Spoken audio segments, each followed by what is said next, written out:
got soul, but I'm not a soldier. I got soul, but I'm not a soldier. I got soul, but I'm not a soldier. I got soul, but I'm not a soldier. I got soul, but I'm not a soldier. I got soul, but I'm not a soldier. I got soul, but I'm not a soldier. I got soul, but I'm not a soldier. I got soul, but I'm not a soldier. I got soul, but I'm not a soldier.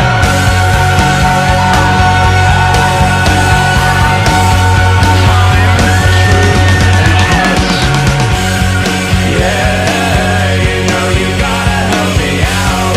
Yeah, oh, don't you put me on the back burner. You know you gotta help me out. Yeah, you're gonna bring yourself down. Yeah, you're gonna bring yourself down. Yeah, oh, don't you put me on the back burner. You're gonna bring yourself down. Yeah, you're gonna bring yourself down. Over last cold porcelain. While everyone's lost, the battle is won. With all these things that I've done,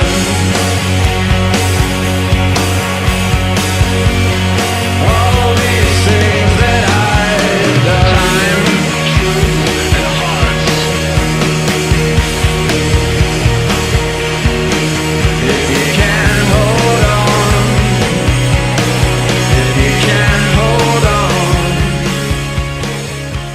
on. Were you happy with that hit out, Kurt? Very, very happy. I think it was a wise choice in hindsight to come here to this ground, given the weather and what's transpired over the last weekend. I think it's provided both squads with a good football opportunity.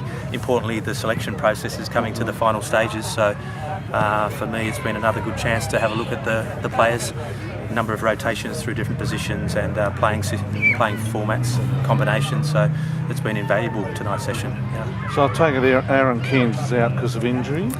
He'll be one out. I've asked to have a discussion with Aaron before 10 a.m. tomorrow because the deadline, the clock is ticking, so to speak. But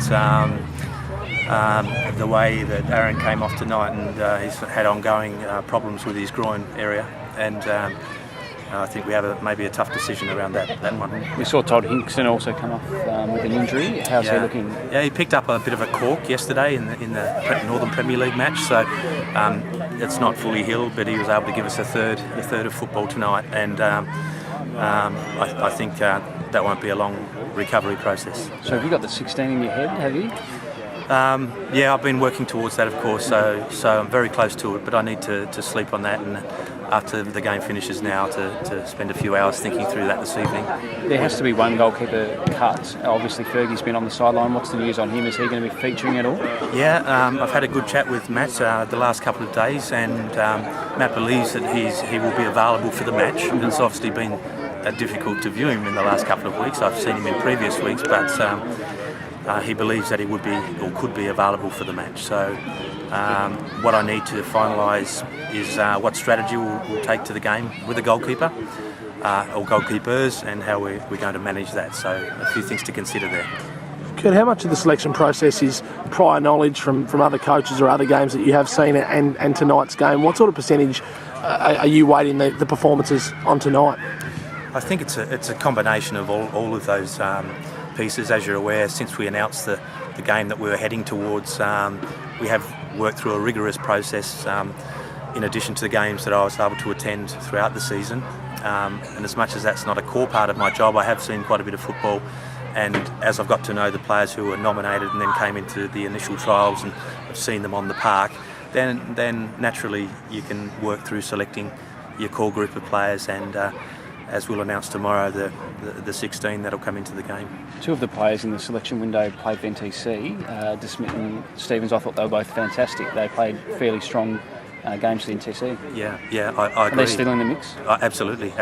It was the choice to play them with the NTC squad was to allow Dean to put a strong side on the park tonight, which those two certainly contribute to.